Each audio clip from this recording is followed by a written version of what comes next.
Muchísimas gracias por venir un sábado más al programa Joven del Museo del Prado.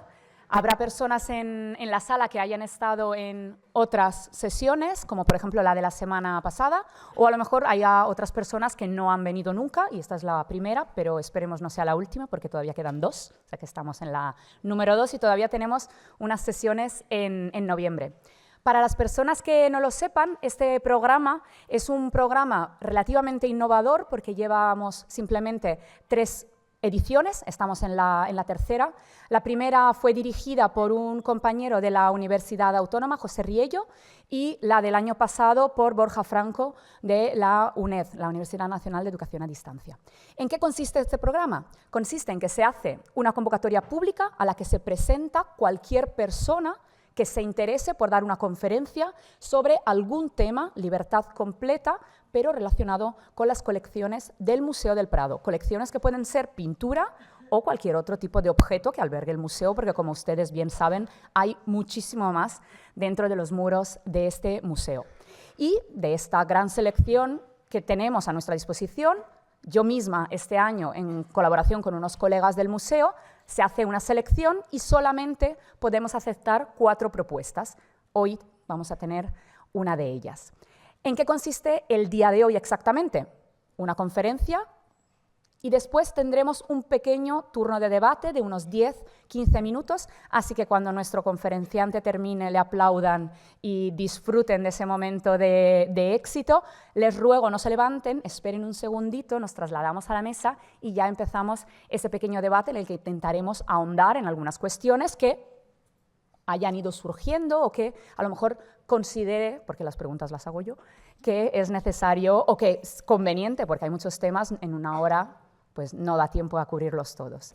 Entonces, ya dejo de hablar yo, porque no soy la protagonista de la jornada, pero me gustaría que me concedieran un par de minutos para presentarles a nuestro conferenciante del día de hoy. Eduardo, bueno, habrán visto su nombre, es ahora uno de los jóvenes doctores, una de las jóvenes promesas que tenemos en España. Es lo bonito de estar en este atril y poder hablar de estas personas que algunas veces pues empezamos a conocer gracias a este proceso de empezar a leer los currículums, las propuestas, etc.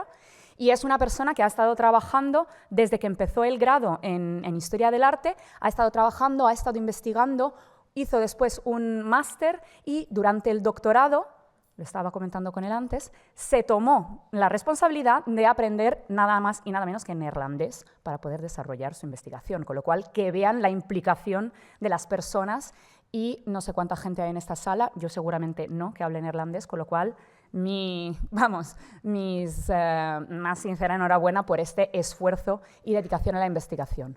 La investigación se desarrolla dentro de los archivos, mucho tiempo también en los despachos, investigando y, sobre todo, escribiendo y publicando. Y lo que ha hecho Eduardo es precisamente esto, no solamente quedarse con su investigación y trabajar una tesis doctoral que está dedicada a temas muy relacionados con lo que vamos a hablar hoy, pero sobre cuestiones centrales que son el problema de qué es el coleccionismo durante la Edad Moderna, que tendencialmente siempre se dice que los grandes personajes fueron grandes coleccionistas, grandes patronos, promotores de las artes, y en su tesis doctoral y en sus investigaciones que ha ido publicando y desvelando a lo largo de estos años, ha puesto en duda algunas de estas cuestiones porque es necesario plantearnos, ¿es verdad lo que siempre nos ha dicho la historiografía o hay más que decir?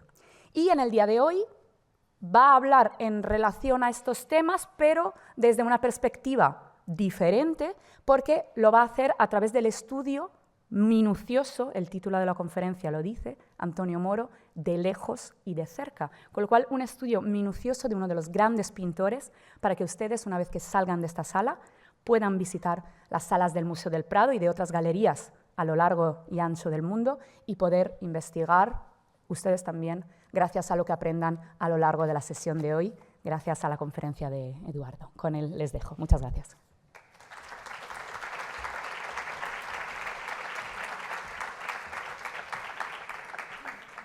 Bueno, en primer lugar, agradecer a Maite por la presentación y la coordinación del ciclo de conferencias de este año. Agradecer también al Centro de Estudios del Museo del Prado por la iniciativa, a su director, Javier Arnaldo, Panorama Málaga.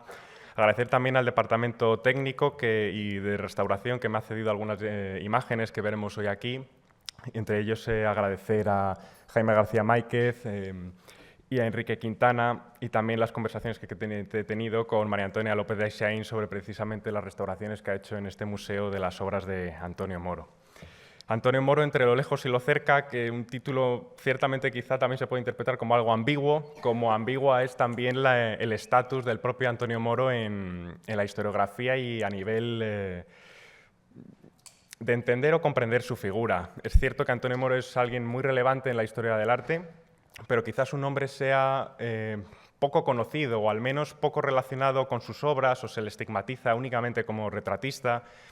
En fin, lo que tiene un poco por propósito esta conferencia de hoy es ahondar en temas de lejos, es decir, discutir algunas cuestiones, preguntarles sobre lo que pueda ser escuela, propiamente estilo, y a andar en la técnica de Moro, por eso lo cerca, ¿no? Acercarnos a esa sala 56, donde están expuestas la mayoría de las obras de Antonio Moro que tiene el Museo del Prado. En la actualidad hay 9, tiene más en los fondos, pero son suficientes para comprender una dilatada carrera en la que se reúnen 15 años prácticamente. En esa sala 56, además, hay obra de Tiziano, hay obra de Adrian Thomas Kay, y jugaremos también un poco con ello en cuanto a esa técnica, acercarnos a la obra, compararlo con Antonio Moro, ver qué diferencias o qué similitudes hay. Como les decía, en el propio Museo del Prado está recogida la trayectoria de Moro desde 1550 hasta 1565. Son 15 años en los que veremos o no la evolución pictórica que puede tener el propio Moro, sobre todo con un Moro inicial en el que forma parte de la corte, pinta para los Habsburgo, y cuando abandona la corte vemos ese retrato de mujer sentada donde sigue haciendo un retrato entre comillas, regio, pero ya sin pintar para la nobleza, sino para la burguesía flamenca. Estos son algunos nombres de las personas que se han interesado de algún modo u otro por Antonio Moro. Se los reflejo aquí por si alguien estuviese interesado por ahondar más en su figura, pero sí que les voy a pedir que se queden en concreto con el nombre de Karel van Mander. Karel van Mander, para los que no conozcan este nombre, es el Giorgio Vasari flamenco, normalmente estigmatizado así. Giorgio Vasari ya saben que fue aquel que hizo un libro sobre vidas de pintores italianos, y Karel van Mander hace lo propio después de Vasari sobre pintores flamencos. Muy en resumidas cuentas, pero en síntesis es por lo que quiero que recuerden este nombre en concreto en el resto de la conferencia. Les dejo también algunos recursos interactivos que pueden encontrar en YouTube. Hay 2 conferencias que se hicieron justo en este auditorio sobre Antonio Moro y que ahondan en temas más históricos, biográficos. Por lo tanto, para no repetir lo que ya se ha dicho justamente aquí, trataremos algunas otras cuestiones a fin de completar un poco más ese prisma conceptual, artístico que puede ser la figura de Moro. Y les reseño también recientemente el ciclo en el que habló Leticia Ruiz, porque no sé si tuvieron oportunidad de ir a la Galería de Colecciones Reales aquí en Madrid, donde trajeron el Antonio Moro que está expuesto en el Museo de Bellas Artes de Bilbao. Con motivo de ese préstamo se hizo un ciclo de conferencias, en este caso hablando de Antonio Moro, en el que también se lo recomiendo porque habla de algunas cuestiones que trataré más o menos, pero en la que ella sí que incide más, y que en el caso de que quieran ampliarlo, pues se lo recomiendo que lo vean.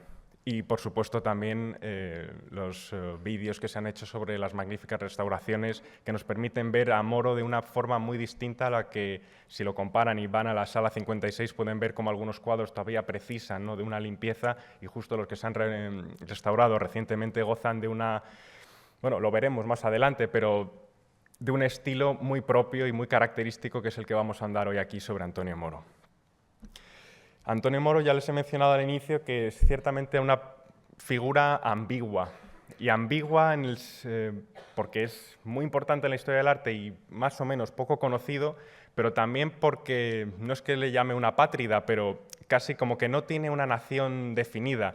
Nace en Utrecht, lo veremos a continuación, pero rápidamente entra al servicio de la corona española, con los problemas que ello conlleva. Ya saben, el conflicto que hubo entre Países Bajos y los territorios de los Habsburgo, España en este caso, y en el siglo XVII, y les pido que recuerden ese nombre de Karel van Mander cuando escribió esas vidas de pintores flamencos, no podía evitar mencionar a Antonio Moro, pero evidentemente no se podía negar que Antonio Moro trabajó para los españoles.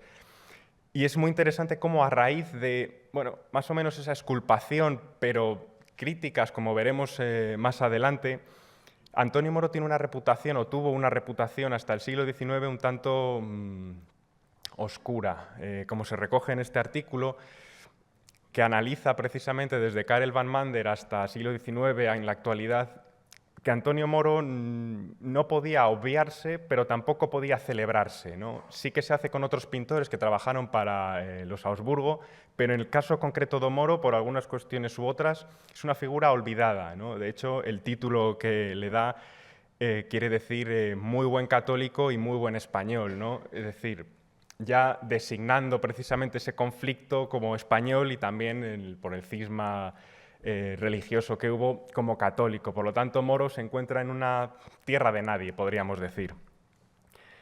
En España no es que ocurra lo mismo, pero es llamativo que, por ejemplo, en el Museo del Prado sí que se haya hecho una exposición de Alonso Sánchez Coello y no se haya hecho de Antonio Moro. No hay una razón específica para ello, pero se ha estudiado a Antonio Moro, les he referenciado que hay algunos autores españoles que sí que han tratado a Antonio Moro. No es la misma situación que ocurrió en Países Bajos del siglo XVII, XVIII, XIX, pero cuanto menos es curioso, ¿no?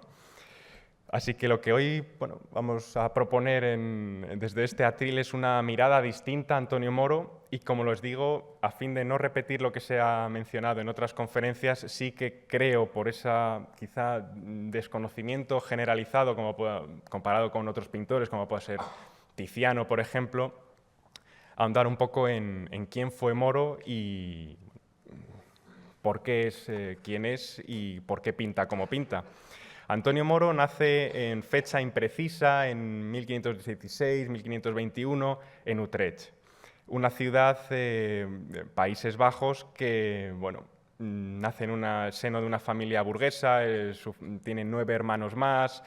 Hay poca información de su niñez, pero sí que se sabe que sus padres tenían un taller eran tintoreros, o sea que desde muy pequeño ya tenía acceso a los pigmentos o un gusto quizá que le empujó a dedicarse a la pintura. En cualquier caso, debido a las lagunas que hay sobre su infancia, sobre su juventud, lo que nos interesa es saltar al periodo en el que se convierte o se forma como pintor. Y aquí es importante la figura de Jan van Scorel, que será su maestro.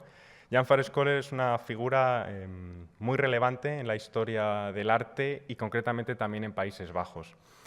Scorel trabajó para Adriano VI, por cierto, un papa flamenco nacido en Utrecht, y trabaja para él en el Vaticano con un cargo que podríamos llamar en la actualidad como conservador de antigüedades. Es decir, Jan van Scorel no solo viaja a Italia, sino que tiene un contacto directo con obras clásicas, con lo que ello suponía en esa época, ¿no? En el Renacimiento, el contacto directo con fuentes clásicas, que era lo que todo pintor ansiaba y lo que se esperaba también un poco del pintor.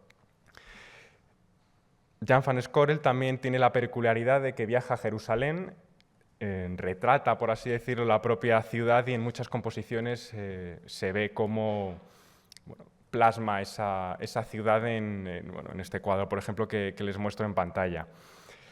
Todo ello convierte a Jan van Scorel en una figura muy relevante, muy influyente en los Países Bajos, por todos esos cargos que les he mencionado. Llega a Utrecht ya como una personalidad muy reconocida, con una serie de clientela, con contactos, alguien muy importante. Por lo tanto, formar parte del taller de Scorel implicaba muchas cosas, entre ellas acceso a una cultura visual muy rica y también a un prestigio de la clientela no al alcance de cualquiera.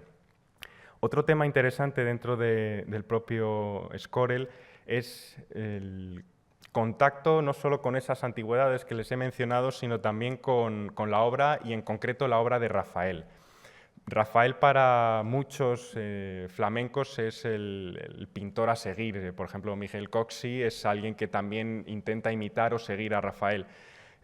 Lo peculiar en Jan van Scorel es no solo que tenía acceso, o pudo ver o pudo tomar ideas de las composiciones de Rafael, sino que también, como se recoge en la publicación que les muestro en pantalla, es alguien que trae el modo de preparar, ¿no?, las pinturas. Es decir, no únicamente en cuanto a composición, sino también el modo de preparar el lienzo influye en otros colegas de profesión, hibridando, por así decirlo, un arte flamenco italianizado, no exento de problemáticas, como veremos en algunas diapositivas posteriores, pero con todo ello interesante, más allá, ¿no? El contacto directo con Italia, en concreto con Rafael, y no solo el gusto por Rafael, sino la manera en la que trabajaba las obras, que la implanta en Flandes, y además no solo en su taller, sino que otros flamencos adoptan también esa forma de trabajar. Por lo tanto, Antonio Moro, como les digo, formar parte del taller de Jan van Scorel era algo muy prestigioso, y de hecho Antonio Moro, un muy buen pintor, pero quizá apoyado y aupado por un buen maestro, le posicionó en el lugar en el que hoy en día, de hecho, merece una conferencia como la de hoy. Esta es la primera obra que tenemos constancia de Antonio Moro, muy en la línea de lo que pintaba su maestro, como pueden ver en la comparación. Es decir, retratos grupales, ya desde muy joven, Antonio Moro trabajando en un taller y en concreto en pintura de retratos.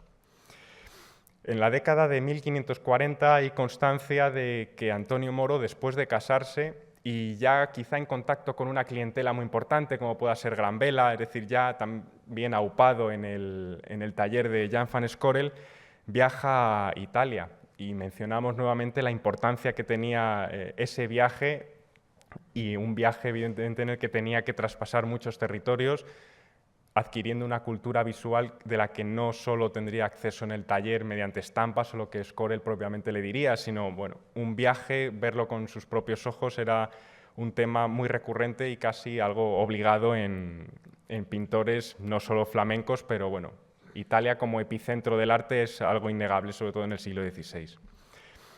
Martin van Heemskerk fue también un colaborador de Jan van Scorel, y de hecho esta pintura acredita cómo ir a Italia y tener contacto con la antigüedad era un hecho tan importante como para retratarse él mismo con el Coliseo, ¿no?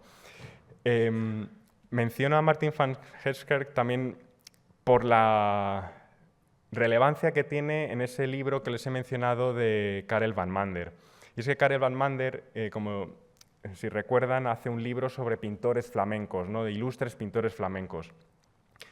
Estar incluido en ese libro no necesariamente implicaba hablar positivamente, sino que el propio van Mander atestigua una consideración del arte flamenco que necesariamente, como veremos, va en contraposición al arte italiano.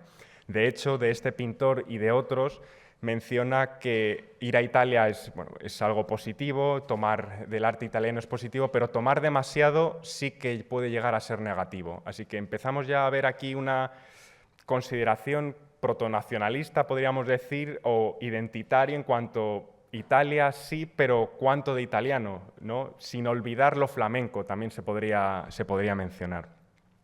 Desgraciadamente, de Moro en Italia no tenemos constancia prácticamente de nada, salvo de un atestado en el que entra en conflicto en una pelea con otro pintor flamenco en el que le roba las pinturas y los enseres. Me parecía muy frío poner únicamente el atestado casi policial, así que le pedí a la inteligencia artificial que recreara la escena.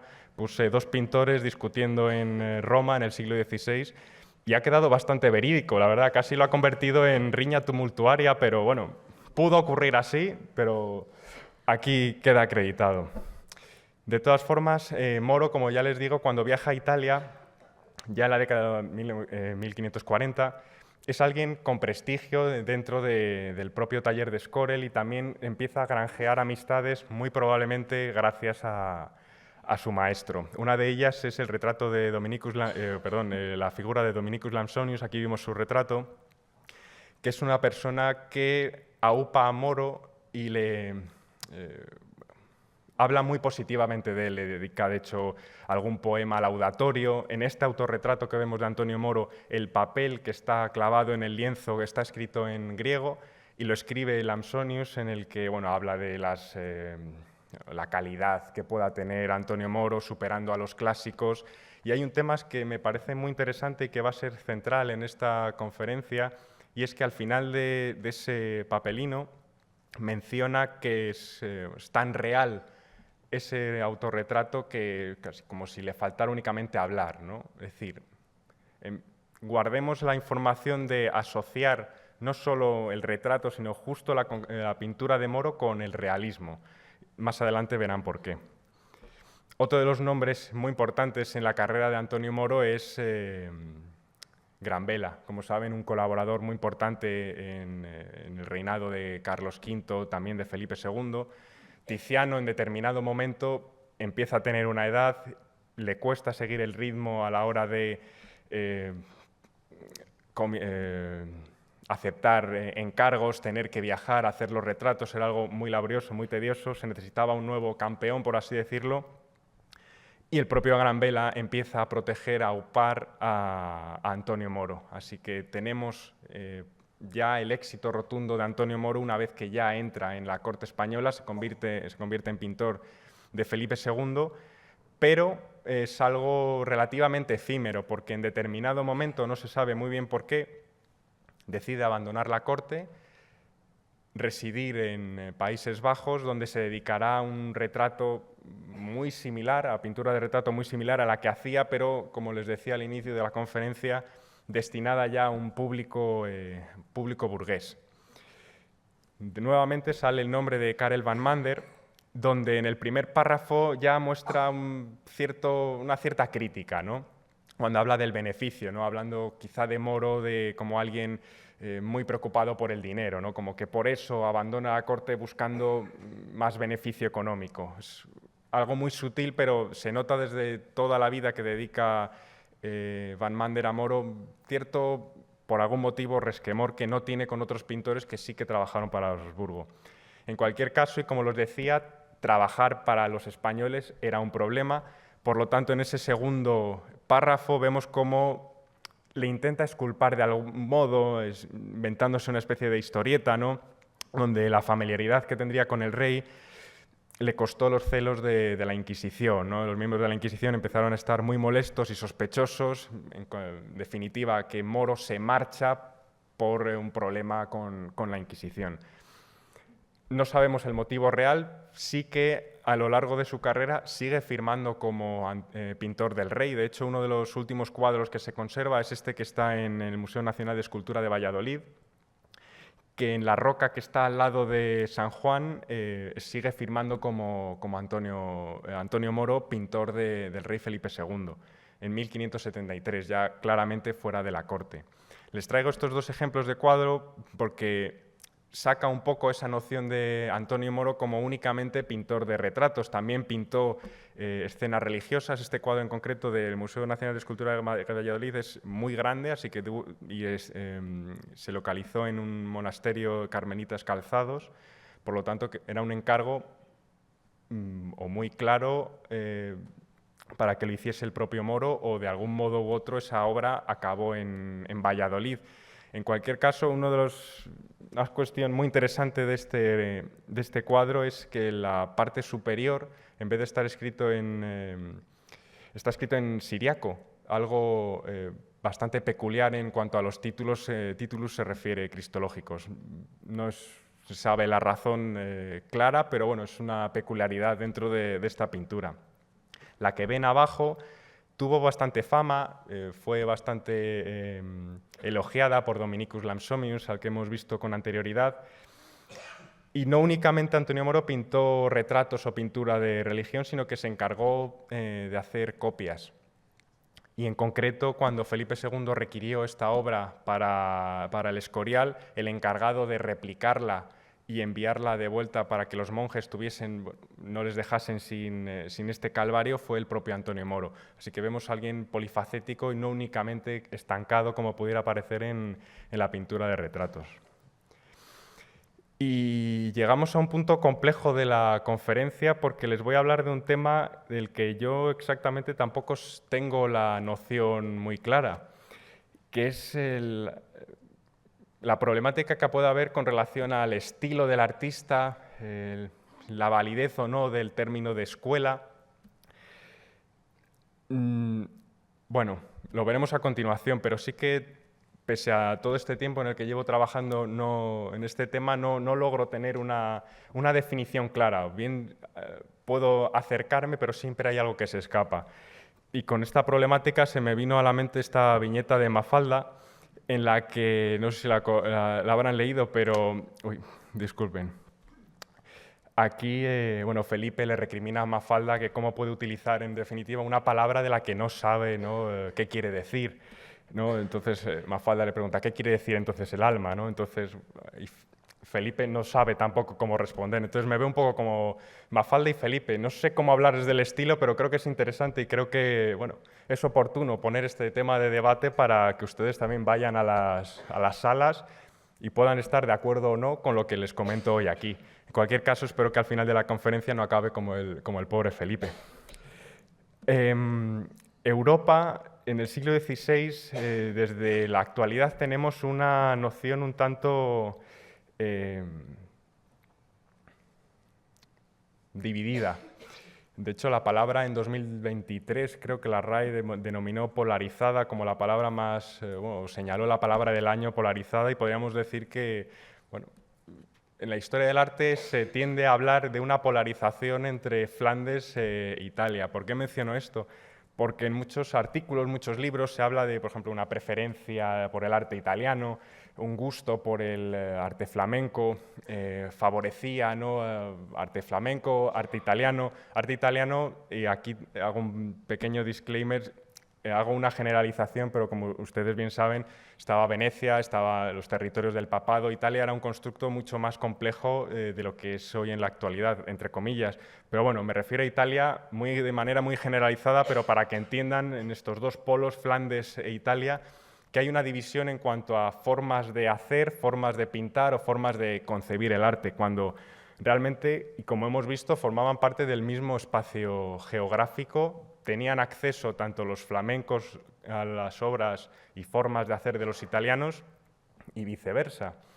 Entonces, ¿por qué en la historia del arte tenemos esa cierta noción polarizada de arte flamenco o arte italiano? Una de las razones, y es un tema del que han hablado tantos otros historiadores e historiadores del arte, son las palabras de Miguel Ángel, o supuestamente, aunque se dan por ciertas, a Francisco de Holanda en esa entrevista que hace el uno al otro, ¿no?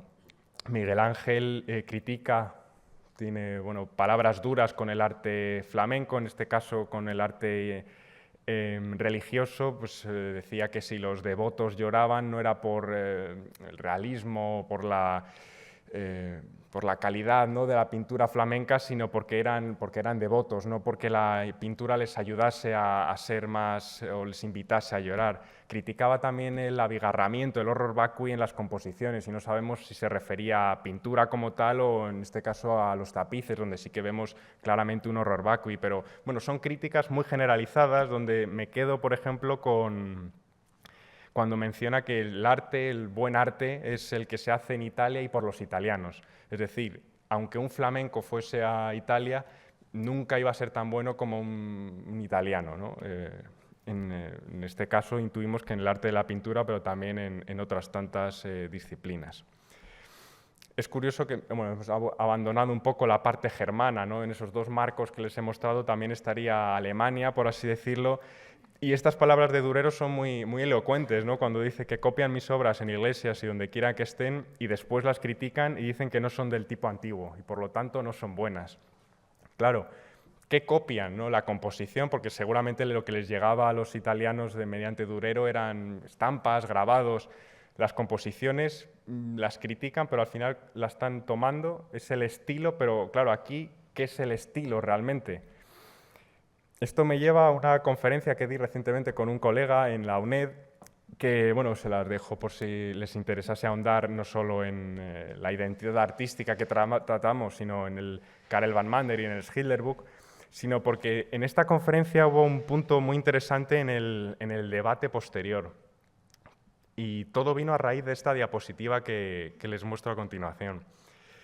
En ese debate nos comentó un profesor que, bueno, lo que nosotros decíamos era criticar un poco esa división tan clara, ¿no? Que, bueno, arte flamenco, arte italiano, las escuelas, que es al fin y al cabo un constructo nacionalista, ¿no? Pusimos a Tiziano y a Jan van Calcar porque Karel van Mander habla de Jan van Calcar como casi un, no seguidor de Tiziano, sino que era tan bueno como Tiziano que incluso había gente que era incapaz de distinguir las obras tanto de uno como de otro. Evidentemente elogiando a Calcar, pero bueno, pusimos estas dos obras porque sí que tenían cierto parecido, ¿no? Había algo italiano, bueno. El caso es que en el debate este profesor nos mencionó que un historiador del arte sí que iba a ser capaz de distinguir cuál era el italiano del flamenco. Y lo que es más interesante es que pese a esas diferencias siempre iba a haber algo en el flamenco que lo distinguiese como tal y lo mismo en el italiano. Y que las escuelas, escuela italiana, escuela veneciana, si entramos más al detalle, o escuela flamenca, venían normalmente unidas a la lengua que hablaban. Y esto, la verdad que fue súper interesante porque no deja de ser cierto, es verdad. Escuela flamenca, ¿no? Escuela alemana, que habíamos visto germana, con Durero. Hay algo, no sé si estarán al 100% de acuerdo o no, pero cuando comentó esto me vino a la cabeza estas palabras del filósofo Émile Cioran, ¿no? Que no es una nación lo que habitamos, sino una lengua. No nos equivoquemos, nuestra lengua materna es nuestra verdadera patria. No sé hasta qué punto están de acuerdo o no, esto no es blanco o negro, hay una escala muy amplia de grises, pero sí que creo que digo, en cierto sentido, dio en el clavo, ¿no? Hay conceptos culturales y quizá también aplicados al arte del que no pueda escapar un flamenco italianizado o viceversa.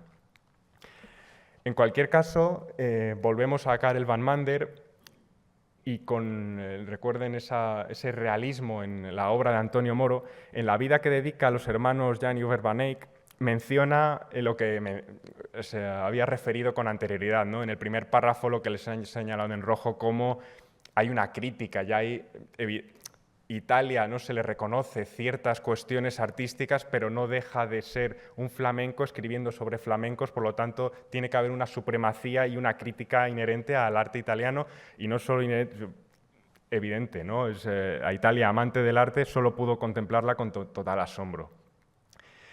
Y se une a este segundo párrafo que les refiero, es cuando pues parece que todo está vivo y emerge del panel. Son espejos, espejos son, ¿no? Son cuadros. Muy relacionado con esas palabras de Dominicus Lansonius y el autorretrato de Antonio Moro. Es decir, empezamos a ver una división o concepto claro de arte italiano, arte flamenco, no tan no tan explícito en Miguel Ángel, como hemos visto con anterioridad, sino aquí Karel van Mander sí que distingue el arte flamenco como algo realista, vamos a decirlo sencillo, ¿no? Hablando de espejos como algo que transfiere directamente la realidad. Toda esta problemática de nacionalismos, de lo que es italiano, de lo que es flamenco, de lo que si es muy italiano dejas de ser tan flamenco, parece que estás atacando a lo flamenco. Me recordó una escena de Orgullo y Prejuicio que vi el otro día. Es una escena muy rápida, pero la hermana del señor Pimbley está hablando con el señor Darcy y una carta de que una vecina en Londres ha redecorado todo el salón al estilo francés, ¿no? Y le dice, un poco antipatriótico, ¿no? Y es curioso cómo, bueno, esto es una película, pero sí que hay una constancia, ¿no? De lo que es mío, lo que es de otro. Si eres de una nación y lo haces de otro modo, es criticable. No sé en decoración, pero desde luego en cuanto a indumentaria es algo muy evidente. De hecho, en el Museo del Traje, en el Museo del Prado, recientemente hubo aquí un ciclo de conferencias, vestir a la francesa, vestir a la española, algo así. Claramente el título ya denota, ¿no? Francés, español, una división. Y les traigo no solo esta publicación en la que Sylvain habla del traje como frontera simbólica, ¿no? Cómo una reina francesa se tiene que españolizar mediante el traje y cómo propagar esa imagen españolizada de una francesa mediante el retrato, ¿no? Es decir, me imagino como esa escena de Orgullo y Prejuicio cuando les enviasen retratos de la reina españolizada, no sería ajeno a sus ojos, lo comentarían o al menos serían conscientes de que, bueno, es alguien que se está españolizando, ¿no? Alguien que está utilizando un estilo, unos recursos X de otra nación. Volviendo al tema que nos ocupa, el propio arte, Antonio Moro y Tiziano se han visto siempre como dos polos muy enfrentados, es decir, la pincelada suelta de Tiziano, el colorido veneciano. No les voy a decir que estas obras sean iguales, pero sí que cuando se categoriza normalmente se tiende a unir ciertos conceptos y los que quedan fuera porque no encajan con el resto. Y es precisamente en esa zona gris donde quiero proponerles hoy ese acercamiento a Antonio Moro. Un Antonio Moro que, como veremos, o al menos a mí me lo parece, se acerca a Tiziano pese a las diferencias que existen. No sé si, como bien nos dijo ese profesor en la UNED, Moro siempre iba a tener algo de flamenco, pero eso no quita que pudiese tener algo, entre comillas, de veneciano. En cualquier caso, este enfrentamiento Antonio Moro-Tiziano no deja de ser interesante por las diferencias evidentes que hay, pero innegable, como les mostré en ese mapa de Europa, que compartían un mismo espacio, uno sería consciente del otro, las formas pictóricas no les serían ajenas tanto a uno como a otro y tienen algo que ver, ¿no? Y al hacer esta comparación me vino a la mente una escena de la serie de Miércoles, no sé si la habrán visto, donde Miércoles Adams tiene que compartir una habitación con un personaje que no tiene absolutamente nada que ver con ella. Ella es lúgubre, oscura, viste de negro y le toca compartir habitación con alguien opuesto, alguien colorido, alegre, etcétera, etcétera. La comparación era totalmente inevitable, ¿no? Lo que sí que me parecía curioso es que, pese a esas diferencias que vemos, no dejan de estar en esa misma habitación, como le ocurre a los personajes de la serie y como ocurre con Antonio Moro y el propio Tiziano en esa sala 56, donde ya están enfrentados compartiendo una propia sala, en este caso una pared.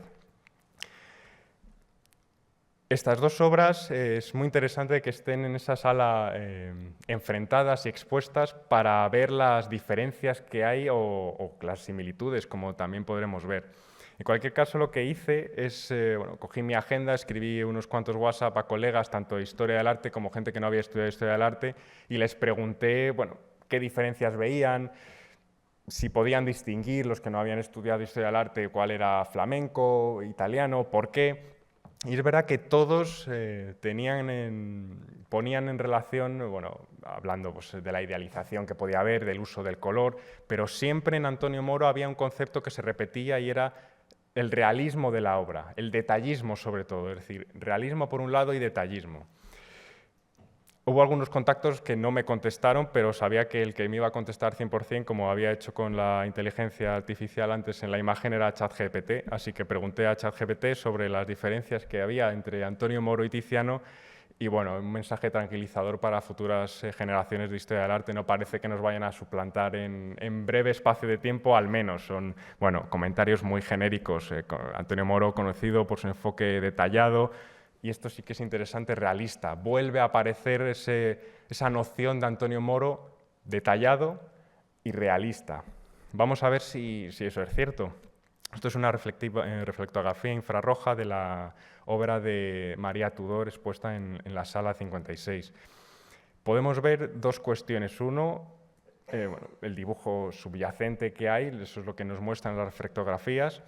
El detallismo que hay en la silla, es decir, que la silla está muy, muy, muy trabajada, por eso parece que es casi un blanco y negro de la silla. Pero lo que es muy interesante y lo que viene quizá a romper esos estereotipos de Antonio Moro como realista y detallado, o no, eso también lo podrán juzgar ustedes, es a la hora de componer el rostro. Sí que es cierto que Antonio Moro fue muy rápido, tuvo que serlo a la hora de pintar esta obra, viajó a Inglaterra, utilizó un calco, de hecho si se fijan en el ojo izquierdo ven cómo está dibujado, ¿no? el ojo, porque se ponía sobre el panel, se pintaba la cara encima, en fin, era una obra en la que había que ser rápido y así lo ejecuta Antonio Moro. Pero lo que es interesante, y esto agradezco a las conversaciones que tuve con el Departamento de Restauración, es, bueno, Antonio Moro pintaba primero en colores claros y lo iba oscureciendo, iba creando el volumen mediante tonos más oscuros. Pero lo que es curioso es que esa cara, pese a ser muy rápida, está compuesta con muy pocas pinceladas o con muy poco trabajo. Y el trabajo, creo que estarán de acuerdo conmigo, es muy poco detallista, pese a ese resultado aparentemente realista / detallista. Esto quizá lo podremos ver mejor con otra obra, no está en la sala 56, pero está en la adyacente, en la sala 55 de Alonso Sánchez Coello. Quizá a priori no diga nada esta comparación, además una sentada, una de pie, pero si atendemos a las reflectografías infrarrojas sí que vemos una clarísima diferencia entre la obra de Moro y la obra de Coello. Lo que vemos en Moro es agilidad, es rapidez, es algo muy opuesto a Coello. Coello, recordemos que fue discípulo del propio Antonio Moro. Coello, parece que aquí el personaje está como maquillado, ¿no? Es lo que hemos visto con la silla, cuando estaba muy trabajada, tenía mucho pigmento, mucha pincelada. Aquí yo sí que calificaría a Coello muy detallista, trabaja, confecciona el rostro, crea el volumen utilizando mucha pincelada, mucha carga pictórica, algo que no ocurre con Antonio Moro. Y de ahí quizá las diferencias evidentes que existen entre un personaje retratado por Antonio Moro y un personaje, el superior, retratado por Alonso Sánchez Coello.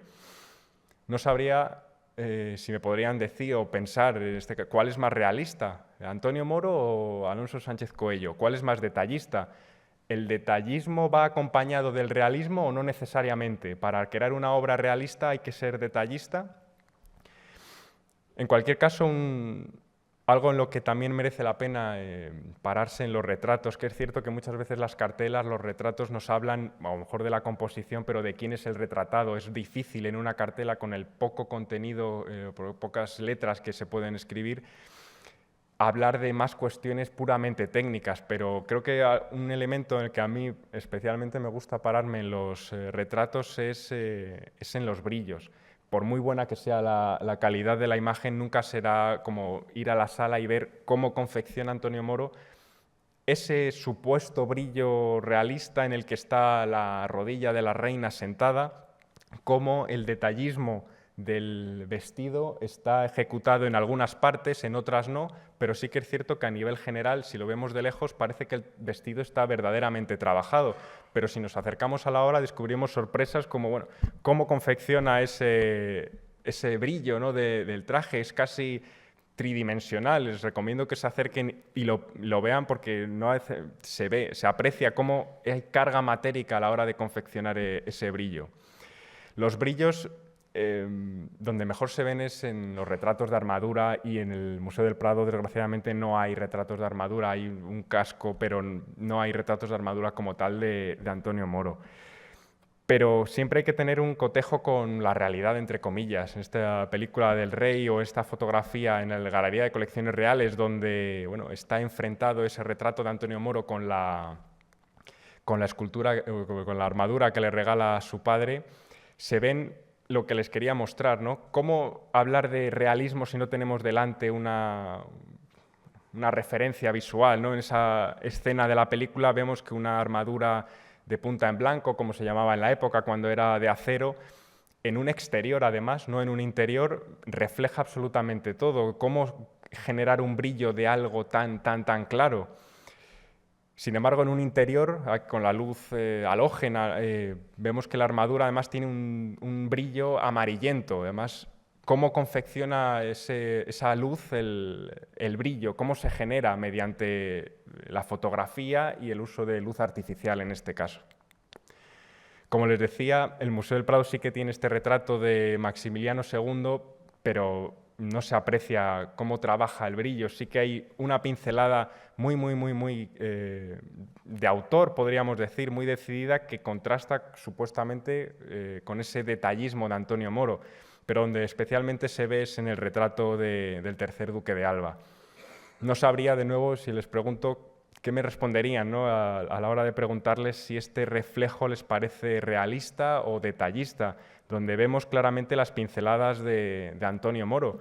Vemos cómo la armadura está completamente trabajada, una armadura pavonada, una armadura oscura. Sin embargo, el blanco no está en absoluto degradado. Es una pincelada de un blanco clarísimo en el que, bueno, se ve, de hecho, en esa parte que les señalo en la diapositiva, bueno, las pinceladillas, no hay mucho trabajo, no hay mucha degradación del color que contrasta con esa quizá noción realista del propio Moro. Y lo propio les señalo para que también les animo de nuevo a que vayan a esa sala 56 a ver cómo genera ese supuesto brillo interior en el yelmo de Maximiliano. Algo completamente opuesto a Tiziano. De hecho, tendrían que subir a la primera planta en este caso para ver cómo aquí sí hay mucha carga matérica. En Tiziano sí que utiliza un pincel mucho más, no sé si la palabra es vasto, pero menos diluido que Antonio Moro, aunque no deja de tener los dos una forma muy decidida de crear, de dar esa ilusión de reflejo. Aquí se lo comparo con la fotografía de una armadura, como Tiziano en un exterior, atardecer, bueno, utiliza unos blancos que quizá no sean del todo propios, pero quizá al ser la pintura veneciana de otro calado, ¿no? A la hora de comprenderla, se le puede pasar más, no se le perdona, por así decirlo, algo que quizá en Moro nos puede chocar. Al menos a mí en el retrato del tercer duque de Alba me choca cómo genera esos brillos. A las armaduras pavonadas me ha sido muy difícil encontrar una referencia visual en el cine, así que bueno, he recurrido a esta escena de Juego de Tronos con la armadura de Tywin Lannister. No sé si será cero o no, pero sí que me interesa ver sobre todo ese brillo en la jarra, que espero que lo mantengan, lo recuerden, y en el hombro, ¿no? Cómo se genera ese brillo probablemente amarillado por la luz de las velas. Y me gusta compararlo con este retrato de Alejandro Farnesio en el Museo Meadows en Dallas, un retrato magnífico que veremos más adelante comparado con una copia que hace Alonso Sánchez Coello, pero en un interior, ¿no? Cómo utiliza Antonio Moro, cómo claramente se ve esa autoría, me gusta llamarlo, no sé si es la palabra correcta. De hecho, entenderán por estas dificultades que estoy teniendo porque he puesto la viñeta de Mafalda, ¿no? Cómo es tan difícil a veces definir estos conceptos tan escurridizos, podría decirse. Recupero esta diapositiva para comparar a ese supuesto Moro detallista, realista, con ese detalle que vimos de la obra de Jan van Eyck. Podrán apreciar las diferencias notables que existen, cómo Van Eyck únicamente utiliza el blanco en la zona más brillante, si es que llega a utilizarlo. Hay una degradación clarísima del color. En estos dos ejemplos se aprecia. Qué contraste con Antonio Moro, ¿verdad? Pese a que Antonio Moro es pintor flamenco y supuestamente alguien detallista y realista. Otros brillos que se pueden apreciar en la obra de Antonio Moro es, bueno, les incluyo un retrato más, en este caso en el Museo Thyssen, cómo generar los dorados. Aquí vemos dos obras muy tempranas de Antonio Moro, cómo casi el toisón de oro del Duque de Alba parece casi algo digitalizado, ¿no? Está muy iluminado ese dorado, muy trabajado. Ahí sí que podríamos decir muy minucioso a la hora de elaborar, de crear el volumen, de crear el brillo. Lo mismo ocurre con el colgante de Giovanni Battista de Castaldo. y todo lo contrario ocurre con una de las últimas obras que pinta Moro, ya para una clientela burguesa, con ese retrato de mujer sentada, esa cadena que en la reflectografía se aprecia como con muy pocas pinceladas y con un tono mucho más oscuro, da una sensación de dorado, pero muy poco trabajado en comparación con una obra anterior suya, y en la que hemos visto cómo maneja dos esferas, ¿no? Como aquí en el Toisón de Oro del Duque de Alba sí que parece algo muy trabajado y minucioso, y sin embargo en el dorado, en la iluminación del pavonado, una valentía de autor a la hora de aplicar la pincelada. Otro detalle que me gusta a la hora de ver la obra de Moro es compararlo con otros pintores. En este caso les incluyo Zurbarán porque desde que un profesor me comentó, esto no sé si recuerdo si fue en una clase dedicada a Zurbarán o no, que Zurbarán era muy buen pintor pero que no conseguía dar peso a las figuras.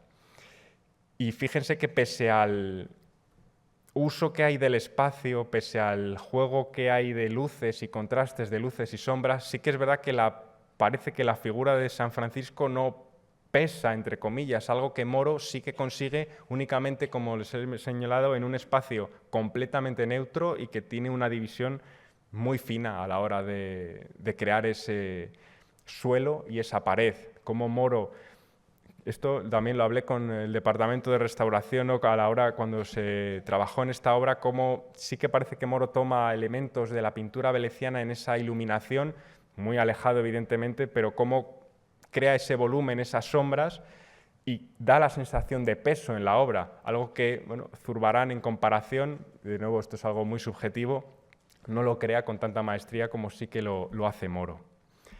En esa sala 56 hay otro pintor flamenco, Adrian Thomas Kay, que en el Museo del Prado tiene dos obras, este retrato grupal de familia y esta adquisición relativamente actual del Museo del Prado, que es una lástima que no esté expuesta en sala, pero es un retrato muy bueno de Thomas Kay.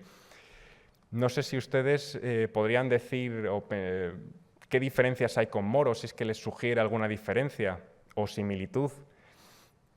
Si nos acercamos un poco más, veremos como en esas caras que les he mostrado de Antonio Moro, poco trabajadas, entre comillas, poco volumétricas, pero muy personalistas, Kay quizás se asemejaría más a Coello, como hemos visto, al menos esta es mi impresión, como bueno, los brillos, aquí les señalo la punta de la nariz, dan una sensación mucho más, juega también con contrastes rojizos, como, de nuevo, me cuesta explicarlo, pero sí que hay una diferencia clara y yo creo que está aquí sí que hay un trabajo mucho más minucioso a la hora de confeccionar la cara que en comparación con lo visto de Antonio Moro. Un detalle que me he fijado y es muy curioso porque muchas veces hay disputa o diferencia a la hora de... disputa a la hora de atribuir obras, es que Kay ilumina las pupilas, sin embargo Antonio Moro lo que hace es iluminar el iris de los ojos, es una seña de autor. No les muestro de nuevo la imagen del retrato de familia de Kay para que puedan verlo en sala, pero efectivamente, bueno, parece que es un gusto o algún X que Antonio Moro sí que es cierto que ilumina el iris, pero Thomas Kay únicamente la pupila, además con un puntito blanco, algo curioso, pero que lo he descubierto relativamente hace poco para preparar esta charla, y viendo muchas obras de Kay y viendo obras de Moro, ciertamente es una disimilitud que hay entre ambos. Y aquí de nuevo hago referencia a los rostros. No sabría decir cuál es más realista, pero sí que está mucho más trabajado, mucho más confeccionado. Después de haber visto la reflectografía de Coello, creo que me entenderán cuando hablo de un rostro mucho más elaborado en comparación con Moro, cuando Moro con pocas pinceladas lo genera. Es una pena no tener reflectografía de esta obra, pero sí que la tenemos de La mujer sentada. 1565 esta obra, fuera ya de la corte. Vemos de nuevo que aquí no es el trabajo con prisa que veíamos con María Tudor. Aquí es un encargo y vemos de nuevo una rapidez. Aquí los ojos ya no forman parte de una plantilla, de un calco. Aquí un trabajo muy, muy, muy rápido, diría. comparación clara y diferencia con el propio Coello. Y diferencia con Coello con este retrato que les mostraba con anterioridad de Dallas y este que está en las colecciones principescas, el de Coello de Liechtenstein. Parecen iguales, pero es cierto que quizá después de esta charla ya lo vean más distintos, y no solo quizá por el sombreado, la oscuridad o palidez del personaje retratado, en este caso Alejandro Farnesio. Si nos acercamos, vemos, pese a ser una copia, fíjense en el brillo de la armadura, cómo es muy minucioso, detallista Coello, es una línea recta, tal cual, degradada, pero recta la que genera en el peto de la armadura. Sin embargo, fíjense en cómo Moro es irregular completamente, eso no lo hace Coello. Sí que Moro tiene esa valentía, esa marca, esa rapidez, agilidad de crear un brillo sin necesidad de recurrir a técnicas de degradado como pueden ser antiguos maestros flamencos como Jan van Eyck. Nada que ver, de hecho en el cuello se puede ver también, en la protección del cuello, como Moro es mucho más ágil, mucho más vibrante a la hora de generar la obra. En definitiva, Antonio Moro me parece un pintor no quizá híbrido, porque no es excesivamente veneciano, pero sí no puramente flamenco en cuanto a las atribuciones que existen de realismo y detallismo. Lo que hemos venido un poco a poner en duda aquí son las categorizaciones, ¿no? Muchas veces es cierto que arte italiano se asocia con una viveza de color, que es cierta, y el arte flamenco se relaciona con un realismo, detallismo, que no deja de ser cierto, pero es necesario acercarse a mirar las obras y ver qué quiere decir ese realismo en un caso y en otro, y qué quiere decir ese detallismo, de nuevo, tanto en un pintor, en una obra o en otra. Para terminar este recorrido casi también filmográfico, me gustaría acabar con una escena del indomable William Hunting, no sé si la han visto. En esta película, Matt Damon es un personaje muy inteligente, lee muchísimo, pero muy problemático, y hace de tutor Robin Williams. Robin Williams, en un momento de la película, le enseña un cuadro a Matt Damon, y Matt Damon es muy crítico con él, es decir, literalmente le destroza al pobre Robin Williams haciendo una crítica del cuadro. La siguiente escena es en este parque, cuando se sientan, le dedica unas palabras que me parecen muy interesantes Robin Williams, el personaje de Robin Williams al de Matt Damon. Y le dice, Leo, si te pregunto algo sobre arte, me responderás con datos de todos los libros que se han escrito. Miguel Ángel, lo sabes todo, vida y obra, aspiraciones políticas, su amistad con el Papa, lo que haga falta. Pero tú no puedes decirme cómo huele la Capilla Sixtina. Nunca has estado allí y has contemplado ese hermoso techo. No lo has visto. Qué mejor invitación para visitar el Museo del Prado, cualquier museo, y en concreto la Sala 56, y apreciar en directo una obra de arte. Muchas gracias.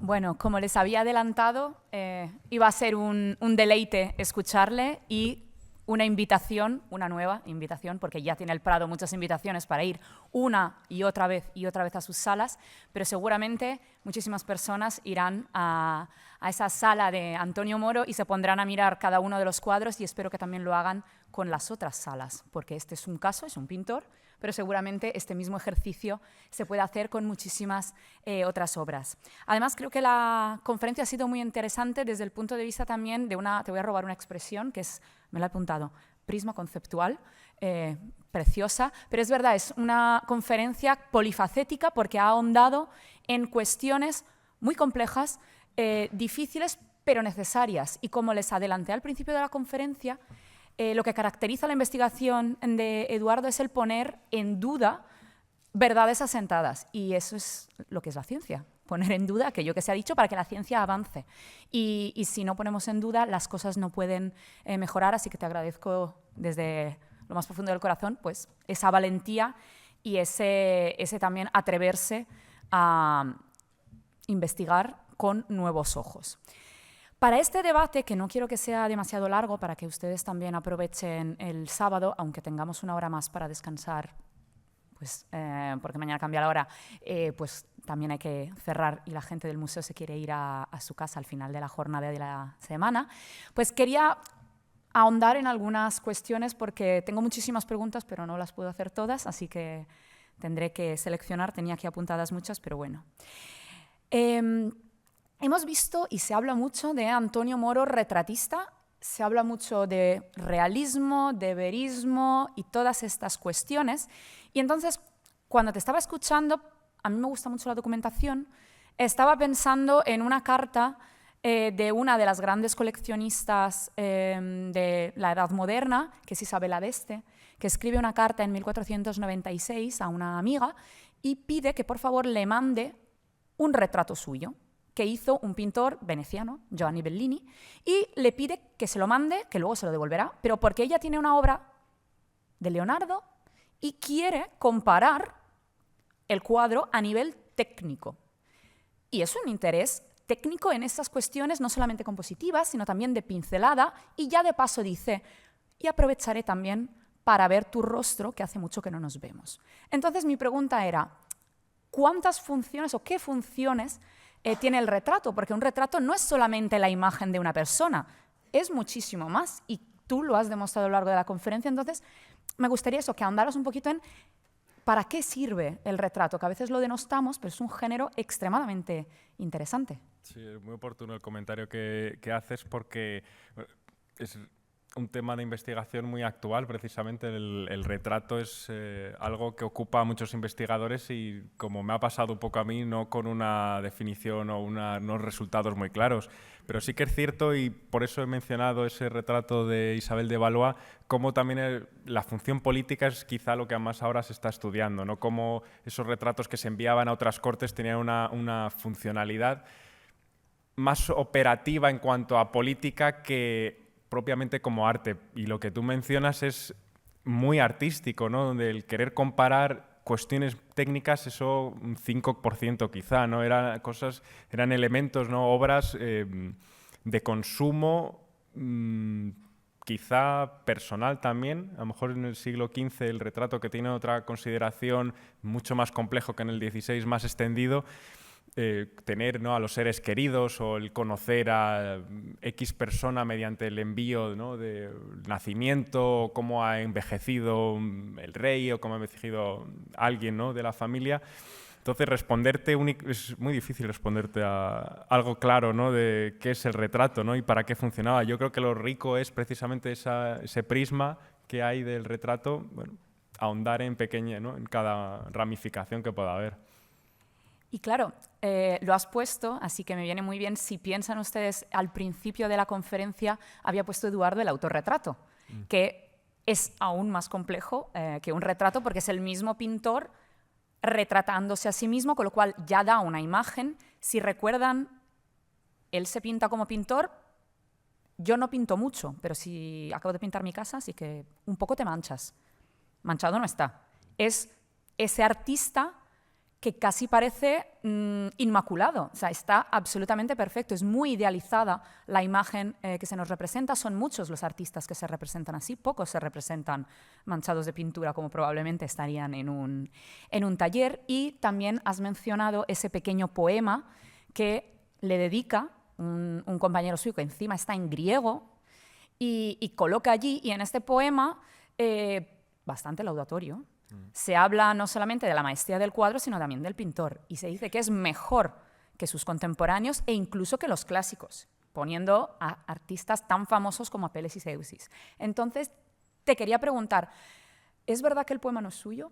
Pero Antonio Moro lo pinta, debía saber lo que estaba allí. Y no solamente en cuadros se firma como pintor de Felipe II, sino que en ese autorretrato es una declaración de intenciones. Entonces, si podemos ahondar un poquito, tenemos más datos sobre su autopercepción. La palabra no me gusta mucho, pero sí su manera de verse y de situarse ante sus contemporáneos, artistas y público.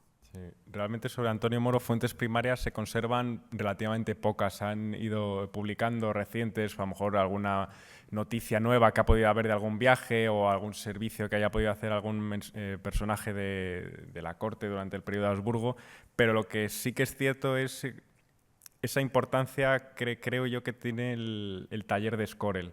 El haberle puesto en un contacto con clientela muy importante, pero también erudita, porque Dominicus Lamsonius era alguien verdaderamente erudito, se podría llamar casi un humanista verdaderamente, ¿no? Y por eso escribe en griego, por eso le puede llegar a interesar al propio Moro no solo tener un buen patrón de las artes, sino alguien culto que le hable de un más allá, ¿no? De cosas que quizá para un artesano como Antonio Moro no las conocía, y por eso pues tener alguien erudito al lado le invitaría, ¿no?, a pintar quizá un autorretrato en el que se incluye, claro, no sabemos de quién fue la iniciativa, pero bueno, necesariamente la relación con Lamsonius implicaba el tener una consideración propia del artista elevada, ¿no?, para la época.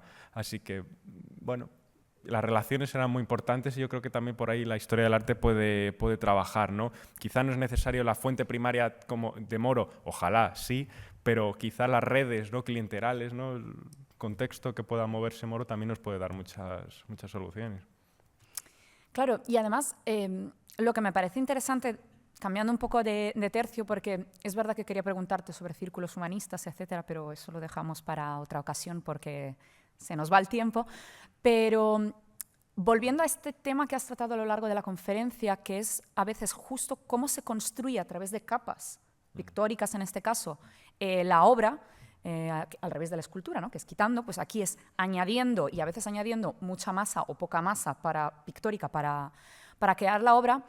Me interesaba investigar un poco los mitos que crea la historiografía desde prácticamente los inicios de los tiempos.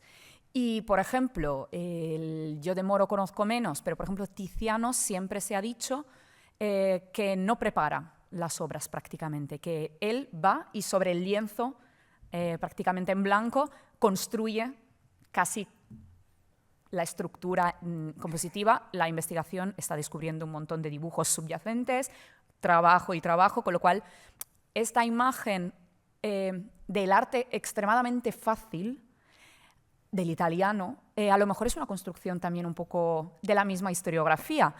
Y entonces te iba a preguntar un poco sobre Antonio Moro. ¿Tú crees que a lo largo de los próximos años, cuando se sigan haciendo investigaciones, sobre todo técnicas de las obras, y tengamos un espectro mucho más amplio, vamos a empezar a cambiar atribuciones, por ejemplo, como está sucediendo con Sofonisba, por ejemplo, que en muchos museos pues están empezando a sacar cuadros que ahora parece que son suyos? ¿Tú crees que los análisis van a desvelar si obras tradicionalmente atribuidas a Moro son suyas, de verdad, o son de otra persona, o que se le atribuyan nuevas, o lo que conocemos lo conocemos? Yo creo que sí, sobre todo al mostrarles esas reflectográficas de los rostros de María Tudor y de la mujer sentada. Moro tiene una forma muy particular de crear. A lo mejor el tejido, mejor la silla que hemos visto en María Tudor puede ser taller o no lo sabemos, porque claro, muchas veces damos por autoría la totalidad de una obra a un artífice cuando había colaboradores, ¿no? Pero es que justo en el rostro a mí me parece que Antonio Moro tiene algo muy característico.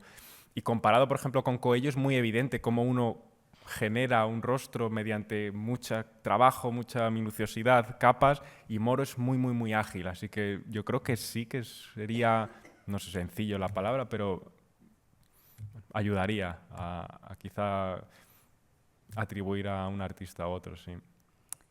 Y también estaba pensando, a mí me encanta el tema de la falsificación. Me parece curiosísimo.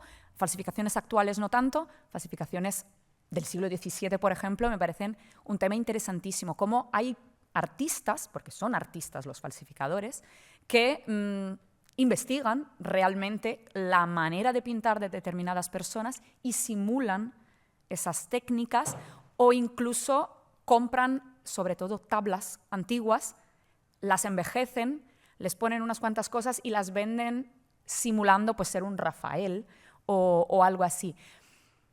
¿Tú crees que de Moro pudo haber alguien que intentara hacer pasar obras pues igual que las de Durero, ¿no? Que Marco Antonio Raimondi intentó copiar los Dureros y los vendía como Dureros para cobrar más? ¿Con Moro se pudo hacer algo así o...? La verdad es que no tengo ni idea, pero Es una puede pregunta ser, difícil.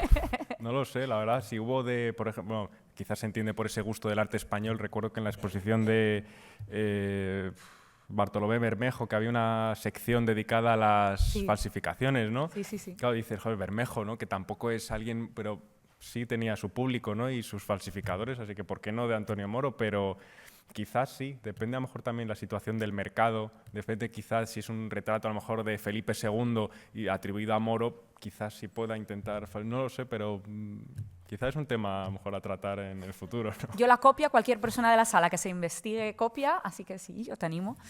Y ya para no robarles mucho más tiempo, puesto que has puesto en duda tantas cosas y has abierto tantas puertas y ventanas y de todas las cosas que se puedan abrir, te quería preguntar si crees o qué crees que es el derrotero, ¿no?, que va a tomar la investigación en España, principalmente, en el mundo es demasiado, en los próximos años. ¿Crees que va a ser más en la línea teórica? ¿Vamos a tirar muchísimo más hacia el camino de los estudios técnicos? ¿Por qué te decantas? Es difícil. Es difícil, pero sí que es cierto que se ve casi más una hibridación, por así decirlo, entre historia y historia del arte. Antes parecían como dos entes más diferenciados, pero en la actualidad veo que cada vez se asemejan más. Unos tienen una especialización, otros otras, se centran en unas cuestiones o en otras, pero por ahí se va acercando. Lo que sí que es cierto es que en cuanto a estudios técnicos parece algo arrumbado a los museos. Pocos compañeros, al menos que yo conozca, sí que tienen a lo mejor tesis dedicadas a un estudio técnico de un pintor, y si lo tienen es quizá porque trabajan en un museo, tienen un director en un museo, pero es cierto que la historia del arte a lo mejor más tradicional en cuanto a estilo está como más desplazada a museos y no a instituciones como puede ser universidades. A nivel nacional, a internacional no lo sé, pero bueno, no lo sé, no me quiero aventurar. En España al menos creo que sí que es cierto que es algo más desplazado a museos que en universidades. Y en cuanto a los derroteros, es un poco los que les comentaba. Sí que hay mayor compenetración entre historiadores e historiadores del arte, tanto en metodología, lecturas, formas de trabajo. Eso creo que es un poco por donde va la disciplina. Pero bueno, no sé. Perfecto. Lo veremos. Bueno, muchísimas gracias, Eduardo. Siento los aprietos de las preguntas, pero es que van surgiendo y me llaman. Muchísimas gracias a todas las personas que nos han acompañado a lo largo de esta tarde. Como les he dicho, tienen una hora más, así que aprovechenla para debatir sobre Moro y el resto de los temas que hemos ido tocando. Les recuerdo que la semana que viene y la siguiente son fiestas, así que no estamos convocados en esta nueva sesión del ciclo joven del Museo del Prado, pero sí a mediados de noviembre, por favor, vengan, y si tienen amigos conocidos, etcétera, pues también serán más que bienvenidos. Pasaremos ya al campo de la escultura en la próxima conferencia, y también eso merece muchísimo la pena. Y que disfruten mucho de la tarde. Gracias.